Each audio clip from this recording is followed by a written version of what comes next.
All right, hello everyone. Eric Marks, findingmiddleearth.com, and today we're going to take a quick look in my LowePro bag. Now I did a quick little unboxing and first impressions of this bag probably about a month ago, so I'll go ahead and put that video, I'll put the link for that video in the description in case you want to see that.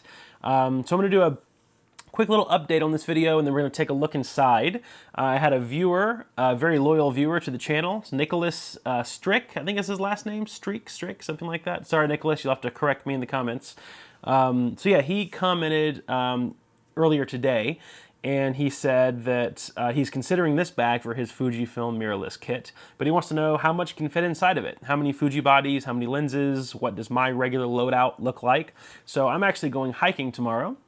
And so I went ahead and packed my bag. So I was basically already, packing for this loadout tomorrow for hiking. And then I read Nicholas's comment, so kind of perfect. So while I'm packing, and I just finished packing, I actually have everything in here. I'm going to go through and give you guys just a quick little rundown of what I can fit in here. Okay, so quick little update. I have put this bag through a lot since I've had it. I've put it through snow, sand, mud, clay, lots of yucky situations. It's been great. It's been rained on really hard once, like really, really hard rain. And it did great. There was not one bit of moisture in the bag at all. And all the zippers held up great. No rain made its way inside of any compartment. Now, the only thing that I found so far that it's not something that it's just a horrible thing about the bag, it's just something that doesn't work as well as I thought it was going to work, I guess it's a kind of a design feature. So I love the design that, you can put the front of the bag on the ground and the gear opens from the back. That's the whole reason I bought this bag, is so that I can get the front of the bag dirty and that dirty part doesn't touch my back, because here is the gear. But the waist belt here, right? Because when you have your waist belt on, you're wearing the backpack. What you can typically do with some of these bags, like the f-stop bags that do this, is you can basically take the shoulder straps off and you can sling the bag around to the front and let it kind of hang from your waist while you get your gear out. So that way your bag doesn't ever have to hit the ground if you don't want it to. And so I've tried that a couple of times, but when you have, a couple of camera bodies in here and there's a lot of gear, the weight from the bag kind of restricts the width of the gear area here, and so it actually kind of pulls the whole skeleton and the design of the bag kind of inward, which makes it a little tougher to get your gear out, because the compartments are already tight enough as it is, which is good because it keeps your gear safe. But when I have it hanging, from my waist, and the natural weight and gravity pulling on it, it kind of pulls it and kind of constricts the areas of the gear to be able to get it out. Now, that's not a make it or break it thing for me. I still can just lay it on the ground just as easily and get all my stuff out. But that one feature didn't work as well as I thought it was going to work. Some of the bags actually have like an actual metal rim that goes through the sides, like an actual metal skeleton that doesn't allow the bags to move and bend like that.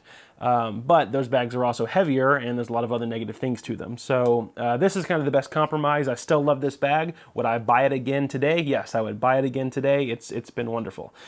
Okay, so per Nicholas's request, let's go ahead and get into the bag here. So right now, in the main compartment, I have 2 Fuji bodies, some lenses, and some other little bits and bobs in here that we'll talk about. So I'm not going to actually take the gear out of the bag and unload it just because I'm going hiking tomorrow. So I'm just going to take it out, show you, and then put it back in because I want to still keep my bag nice and packed since I have it ready for tomorrow. So as always, have my microfiber cloths in here. I have lots of these, and I just kind of put them on top of the cameras to cover them. No particular reason, I just do that. So first thing I have is the Fuji X-T2 with the 10-24 lens. Okay, I have that in the first compartment there.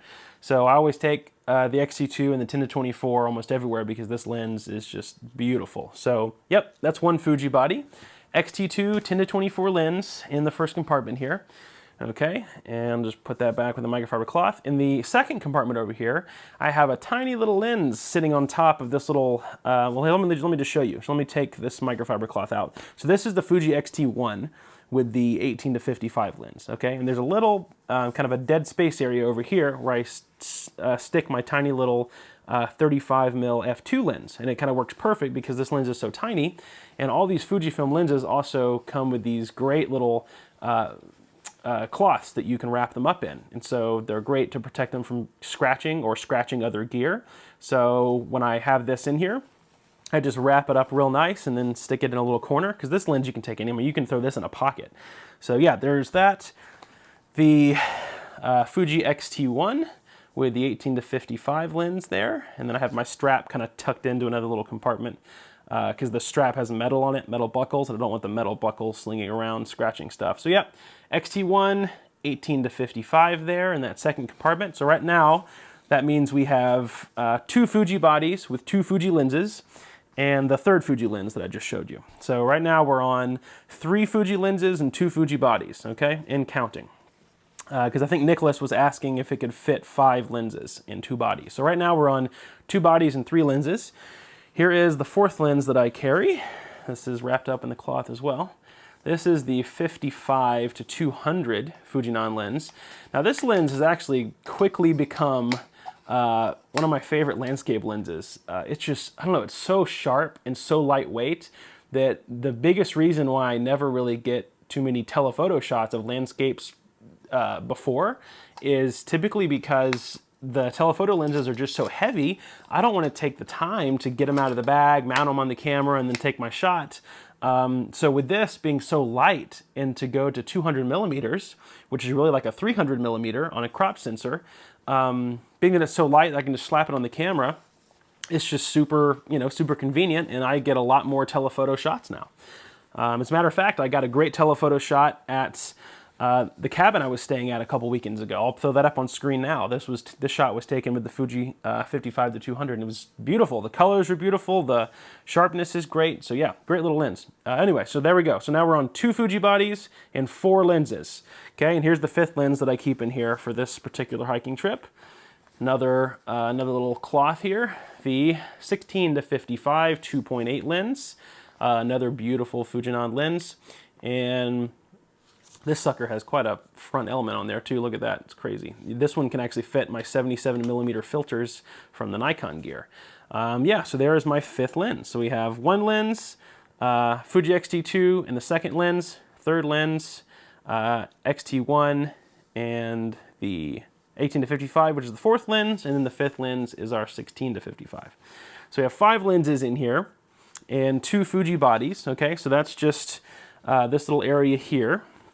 I'll just throw this back in here for a minute. And then right here, in the back here, I have a little Zoom H1, I don't remember what it's called, H1 Zoom sound recorder with a Rode lapel microphone.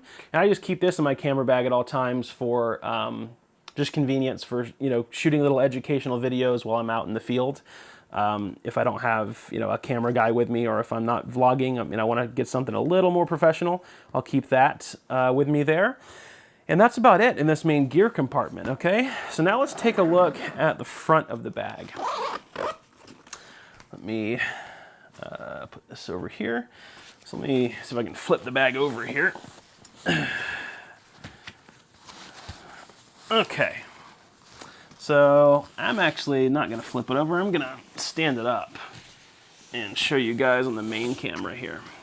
So first things first, on the very front of the bag, the little front loop here, okay? I have a little paracord bracelet, which is nothing more than to be used for the actual paracord if I ever needed it. I would just unravel the bracelet, and you have paracord here to be able to tie things off in case something breaks. Anything really, it's just for safety or for convenience if I need it.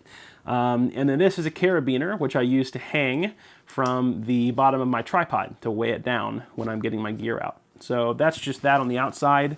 And then the top compartment here, where is the zipper for this? Right here. This is actually a pretty big compartment. I don't know if you can see all this stuff. So in here, I have SD card, the memory card holders. I have a little case here with 2 pocket wizards in it, okay?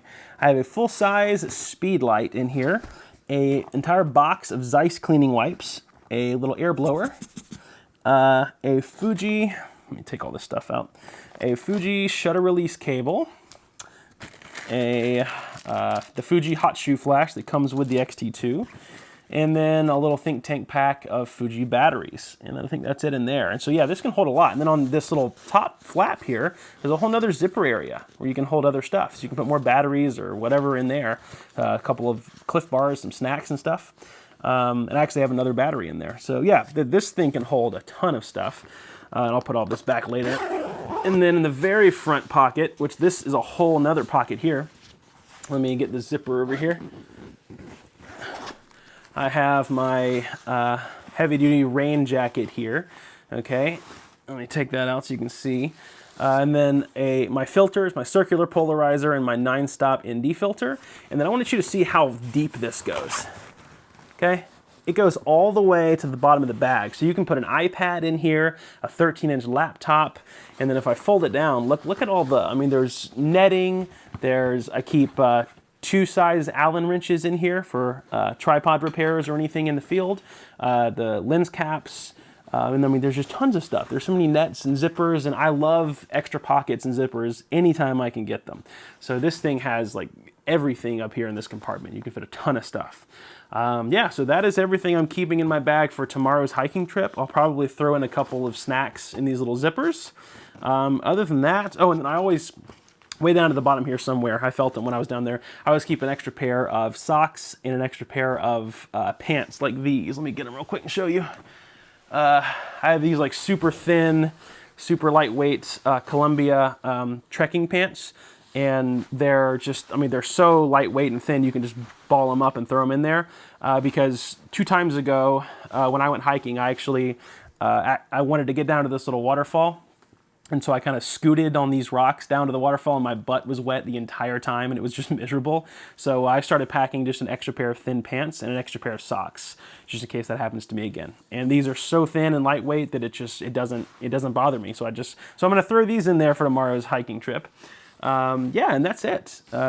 Pretty simple, but this bag is great. It can hold 2 Fuji bodies, 5 lenses. You could probably even get a 6th lens in there if you have another tiny one, like a 23mm f2 or the new 50 f2. Yeah, so it's been great. As far as the update goes, I'm still loving it. I would definitely buy it again. Thank you, Nicholas, for asking the question.